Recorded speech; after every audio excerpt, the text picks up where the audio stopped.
నమస్తే అండి. నేను మీ తెలంగాణలో పుట్టిన ఆంధ్ర అమ్మాయి.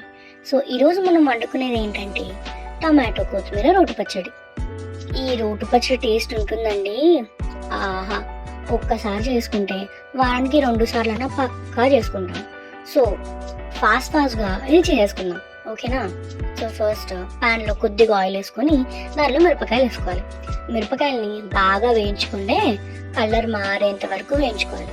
అప్పుడే మిరపకాయలు బాగా మగ్గుతాయి అండ్ దంచుకునేటప్పుడు చాలా బాగుంటుంది టేస్ట్. సో ఈ కలర్ వచ్చిన తర్వాత వాటిని తీసుకొని పక్కన పెట్టేసుకుందాం.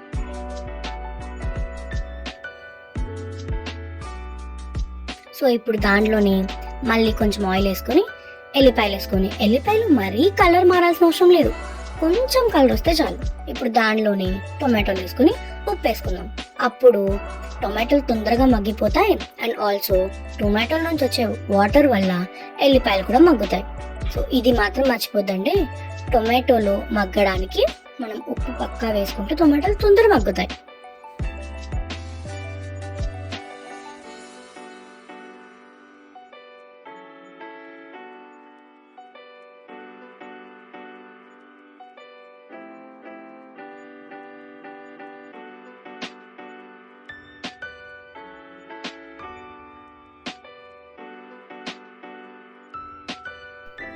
ఇప్పుడు ఒక 2 to 3 minutes తర్వాత టొమాటోలు ఇలా అంటే 80% కుక్ అవుతాయి అన్నమాట.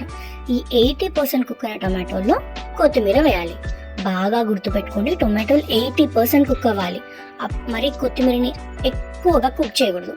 కొత్తిమీర ఎక్కువ కుక్ చేయడం వల్ల కొత్తిమీర ఫ్లేవర్ పోతుంది. సో జస్ట్ ఒక 1 minute అంతే. అండ్ కొత్తిమీరని కాడలతో పాటు వేయండి, చాలా బాగుంటుంది.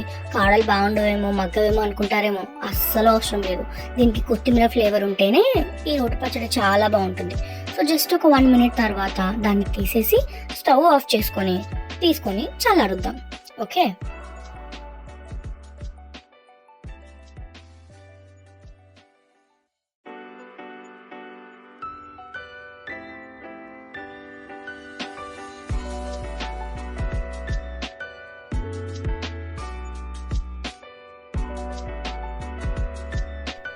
రోటు పచ్చళ్ళలోకి తాలింపు లేకపోతే ఎలా అండి? సో ఇప్పుడు తాలింపు పెట్టేసుకుందాం. నేను జస్ట్ బేసిక్ తాలింపులు వేస్తున్నాను. మీకు నచ్చితే మీకు ఇష్టమైన పప్పులు కూడా వేసుకోవచ్చు. నాకు అవి నచ్చవు కాబట్టి నేను స్కిప్ చేస్తున్నాను.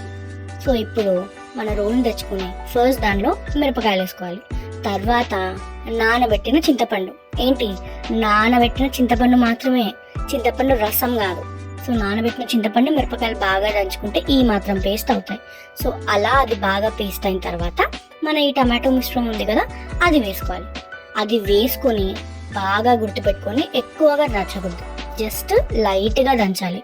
ఎందుకంటే అవి జస్ట్ బరకగా ఉంటేనే ఆ టేస్ట్ చాలా బాగుంటుంది. సో మనం పెట్టుకున్న తాలింపు వేసుకుంటే అంతే, మన టమాటో కొత్తిమీర పచ్చడి రెడీ.